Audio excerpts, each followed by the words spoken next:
Bismillahirrahmanirrahim. Assalamualaikum warahmatullahi wabarakatuh. Alhamdulillahi rabbil alamin.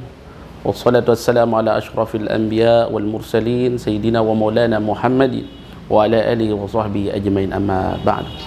Dalam bulan suci Ramadan ini dikatakan dalam firman Allah Subhanahu wa taala, syahrul Ramadan alladzi unzila fihi al-Qur'an, bahwa sesungguhnya syahrul Ramadan, bulan Ramadan, unzila fihi al-Qur'an, diturunkannya Al-Qur'an.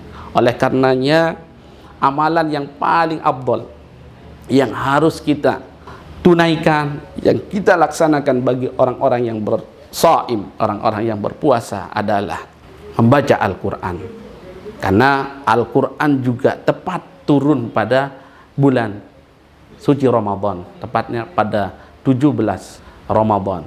Mudah-mudahan kita mampu melaksanakan dan bahkan mampu menghatamkan Al-Quran, tidak hanya 30 juz, tapi berkali-kali kita menghatamkan 30 juz ini, hingga akhirnya sesuai dengan hadis Nabi SAW, man qara'a harfan min kitabillah, ya, barang siapa yang membaca satu huruf dari Al-Quran, falahu asyru amsalihah, Allah akan memberikan balasan 10 kali lipat. 10 kali lipat ini Rasulullah tidak mengatakan la aqulu harfan min ayatul Quran min harf alif lam mim. Tidak. Rasulullah tidak mengatakan bahwa sesungguhnya satu huruf itu adalah semisal alif lam mim. Tidak. Namun alif lam mim terdiri dari 3 huruf. Ada alif, ada lam, dan ada mim. Nah, huruf pada alif lam mim ini dihitung 3. Ketika kita membaca satu huruf dalam bacaan Al-Quran, maka terhitung satu kebaikan, dan dilipat gandakan bahkan pada bulan suci Ramadan. 10 digandakan menjadi sekian ratus kali lipat. Hingga akhirnya dari satu huruf saja kita dapat 10 kali 3 menjadi 30. Ketika kita mampu membaca Al-Quran 30 juz, maka berapa pahala kebaikan yang kita dapatkan pada bulan suci Ramadan, dan wabil khusus ketika kita membaca Al-Quran. Masya Allah, tentu ini menjadi momen penggerak motivasi kita untuk selalu terus menerus mengisi bulan suci Ramadan yang penuh keberkahan, yang penuh dengan ampunan Allah Subhanahu wa taala. Jadi bulan suci Ramadan ini turun memberikan beribu-ribu keberkahan kepada kita semua. Bulan suci Ramadan ini datang kepada kita sebagai penghapus dosa bagi kita umat muslim, bagi kita umat mukmin yang tentunya saat ini masih dalam keadaan beriman. Mudah-mudahan seluruh umat muslim saat ini tetap dalam keimanan hingga akhirnya momentum kedatangan bulan suci Ramadan ini menjadikan kita terhapus segala dosa yang kita lakukan tahun lalu. Oleh karenanya hadirin rahimakumullah, kita kembali kepada syahrul Ramadan, syahrul Quran, bulan suci Ramadan, tempat diturunkannya Al-Quran. Mudah-mudahan awal bulan Ramadan ini kita bisa menuntaskan bacaan kita 30 juz, dan ini akan membawa kita menjadi lebih baik dan menjadi berakhlakul karimah. Puasa akan menjadikan kita sehat secara fisik, puasa juga akan menjadikan kita sehat secara lahir dan batin. Karena banyak yang harus kita tahan.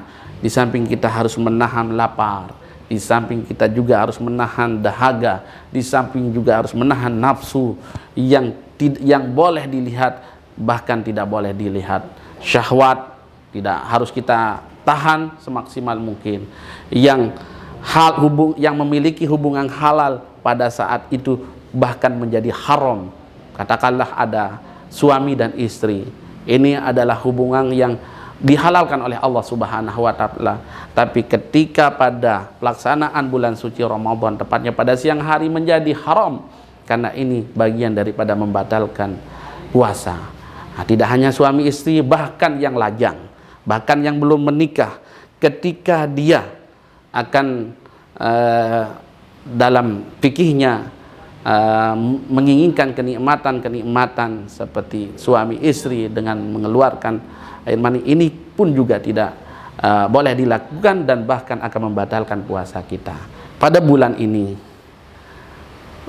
syaitan akan dibelenggu oleh Allah Subhanahu wa taala, tidak diberikan gerakan-gerakan untuk mengganggu manusia. Namun selain syaitan, ada nafsu yang juga harus kita kendalikan.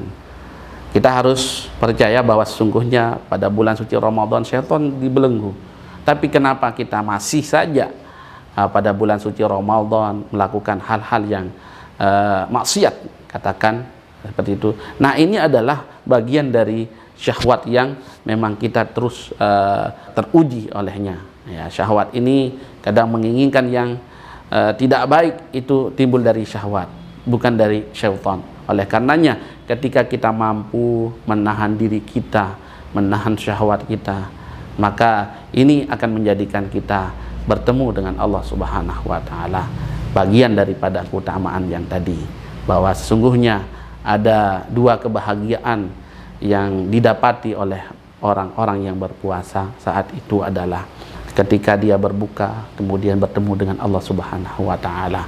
Kemudian ada pintu babur rayyan juga akan dikhususkan oleh orang-orang yang berpuasa untuknya, dan kemudian akan masuk dan menikmati segala kenikmatan-kenikmatan yang ada di surga Allah Subhanahu wa taala.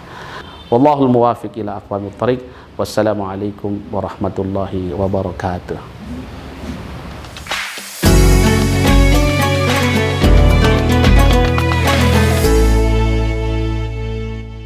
Terima kasih sudah nonton. Jangan lupa like, subscribe, dan share ya.